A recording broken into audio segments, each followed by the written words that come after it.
I am a dark web expert, investigative journalist, and true crime author. I've met dark web kingpins in far-flung prisons and delved the murky depths of child predator forums. I've written 6 books and over a dozen Case File podcast episodes. Hi Reddit, as well as hanging around in the dark web for the better part of 8 years, I've also been an investigative journalist, writing for a load of different newspapers and magazines, and I'm one of the main freelance writers of scripts for the totally awesome Case File True Crime podcast. I'm the author of 6 true crime books, 7 if you count the short one, 8 if you count the Polish version of the darkest web. 2 of them were traditionally published, 4 are indie published. They don't have to be read in any particular order. The most comprehensive and popular dark web one is The Darkest Web. The most recent one is Stalkers. Past lives have included corporate lawyer in London and skydiving bum for a year in the USA. I've answered a few questions about the dark web on Ask Reddit threads that have blown up and caused people to say, you should do an AMA. So here I am. My proof. I'm curious. Why do you think so many people who don't want to engage with disgusting and illegal content like hurtcore find it so interesting to read about? Do you have any insight into your readership and the ethics associated with reading about these kinds of topics? I think morbid fascination with the dark is exceedingly common. Just look at how many people can't get enough about serial killers. In some ways, it is probably a self-defense mechanism. The vast majority of true crime readers are women. People like to be armed with knowledge. We also like to be spooked and scared. As for my books, I don't really go into much gory detail, but the horror still shines through. Have you ever gotten into legal trouble by exploring the dark places of the internet? Like, sorry, officer, I was only surfing drug markets and molester forums for my next journalism piece. Do you worry about that? Do you have to take extra steps to protect yourself? I'm very careful not to go anywhere that it is illegal to visit. You will hear loads of stories about how easy it is to stumble upon illegal content. But the fact is that those sites usually have names like preteen cuties, so you know exactly what they are, and in order to access them, you have to register. So you have to make a very deliberate choice to log into them. I have no interest whatsoever in viewing any illegal abuse material, so I don't go into those places. When I was researching the darkest web, I went to the discussion forums that didn't allow any images, though they did link to sites that did. And even there, I turned off images. As for the drugs, weapons, etc., there is nothing illegal about surfing them and looking around. I do get a bit nervous every time I visit the US, especially when I was invited to a friendly lunch with Homeland Security. Once it was reasonably friendly, as it turns out, it was also terrifying. What are some of the best things about the dark web?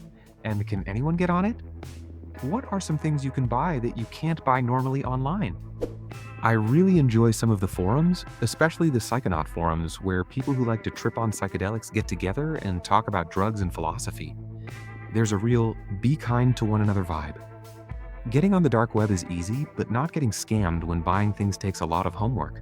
Yes, you can buy most things, but the most popular things are drugs and digital goods. That is, things that depend on repeat custom and are easily transferable from seller to buyer. How did you move from being a corporate lawyer to researching and writing about the dark web? I was in London, working for one of the most conservative law firms in the world when the global financial crisis hit. I liked the job, but it struck me when people were losing their livelihoods that I was working for the bad guys. I'd always wanted to be a writer, so when I came back to Australia, I quit law and enrolled in a writing course, planning to be a novelist. But I discovered I was better at journalism. I first wrote for newspapers here about Silk Road, and it grew from there. Are red rooms actually a prevalent thing, or just a widespread misconception or rumor? I ask in part because it's very easy to see, for instance, Mexican cartels committing severe violence just on the Darknet. The most popular myth of all is red rooms where people, usually women, are victims of severe violence shown live on camera, while those who have paid to watch type in torture commands in a chat box. Think the movie Hostel with webcams. In this sense, these have never been proven to exist. I get where you are coming from with the cartels, and the recent news item where they found those shipping containers set up with torture rooms freaked me out and made me wonder. There is some truth to this rumor, but it is not like you see in the movies. The most awful thing is that such things happen to children. Was there ever something on the dark web that made you surprised in a good way and smile? So many things.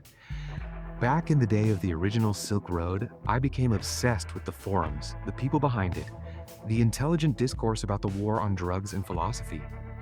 I found it amusing that drug dealers ran sales and giveaways. There were book clubs and movie clubs.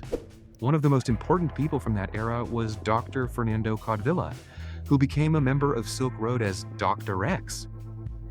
He was a real doctor who provided genuine, free, non-judgmental advice about drug use to the members of the site. It was quite an amazing time. Did Ulbricht get taken down the way we were told in the news? What happened to all the bitcoins? His arrest went down the way we were told in the news. How they located the server has never been disclosed, other than a fanciful explanation that nobody could believe. This explanation may be tested if Variety Jones runs a Fourth Amendment argument at his trial. The Bitcoin in the wallet on Ross's computer was auctioned off by the feds. He may have other Bitcoin wallets stashed somewhere, but nobody knows. Have you been exposed to things in your investigations that have made you second guess what you do? If so, what has made you keep going back? I've definitely had days where I question everything, but to be honest, I don't really hang around the horrible, really dark places much.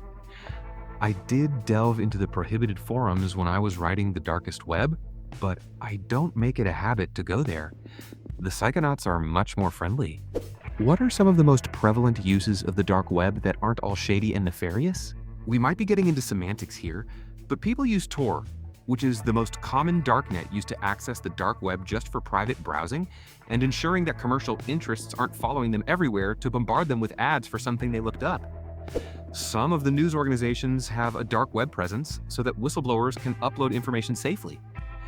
Even the CIA has a site on the dark web so that people can anonymously tip off matters of national security. Other than that, there are just forums where you don't have to worry that every single stupid thing you post will be saved in posterity forever to be trotted out years later when you run for Congress or something. I know law enforcement has to delve into the prohibited content side of the dark web. With what you've seen, do you think it should be mandatory or an industry standard that law enforcement officials seek professional help? I couldn't imagine investigating that daily and not thinking less of humanity at some point. I'm pretty sure they do. I worked for legal aid for a while, and I know there were pretty strict rules in place for the lawyers who had to defend individuals accused of crimes against children. When I was at the trial for Luck's owner of Hurt to the Core, I met a cop whose job it was to watch all the prohibited videos and befriend the offenders in an attempt to get them to slip up and reveal something of themselves.